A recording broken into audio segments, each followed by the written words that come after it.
This is our structure high, structure low. We had a bit of a high here, we had a low down here. So our dealing range was actually like this. This was our rough dealing range. Now, a quick tip, if you're someone who gets chopped out in these markets, it's often because you're trading near the 50% area, near the equilibrium, right? So you want to be, even though I'm going to break the rules slightly, you want to be buying in premium. Sorry, you want to be selling in premium, buying in discount. What that means is when you're near the equilibrium, you don't touch the markets at all. Another reason I didn't touch the markets is because of the weekly opening price. Look at how close we are to the weekly opening price. When you're at the weekly opening price, you want to see that as a no trade zone, because from there, the market could go up or down, and it's not our job to predict that. We only want to be buying below and selling above, unless you come into a flip zone, which is what I'm going to be breaking down now. So Wednesday's trade was essentially a flip zone, right? A bit more complex, but it's the same concept as Tuesday, just flipped on its head. So now when we go to Wednesday, the 8th of October, we had the same level playing out in reverse. So on Tuesday, we had a supply zone, right? A massive supply zone because the market, sold off heavily. Now, when we come into this same area here, so this is now 10, probably 11 to 11:30 Eastern. When we come into this area now, right, you want to ask yourself, there's only two things that can happen at a level. We can either break below or we can break above.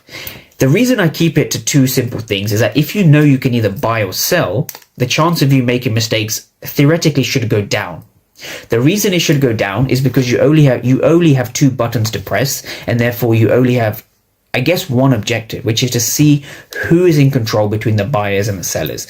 It's a lot easier to do that when you define your key level like we've just done. It's also easier to buy and sell when you know who's in control between the buyers and the sellers.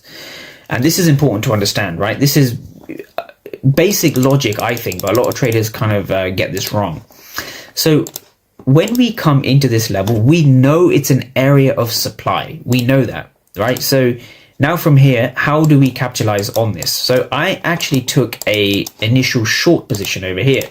I actually went short down here, right? And I exited my position around, I think it was here, somewhere around here, just before stop loss.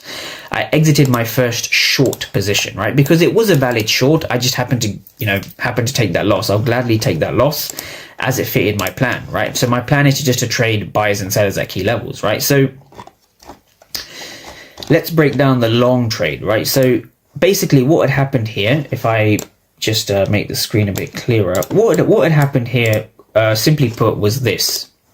My entry for that day was 67.93, and my initial stop, but this was a trailed stop, but my initial stop was at just below 67.90, so 67.89. So we're going to be breaking down how this trade was formed, right? So why did I initially go short? Well, the reason I went short is because I saw aggressive buyers here. They broke below this zone, so I went short, right? Perfectly valid. We're also above the daily opening price. We're above the weekly opening price. Price didn't play out this time, which is fine. It's called a loss. It happens. So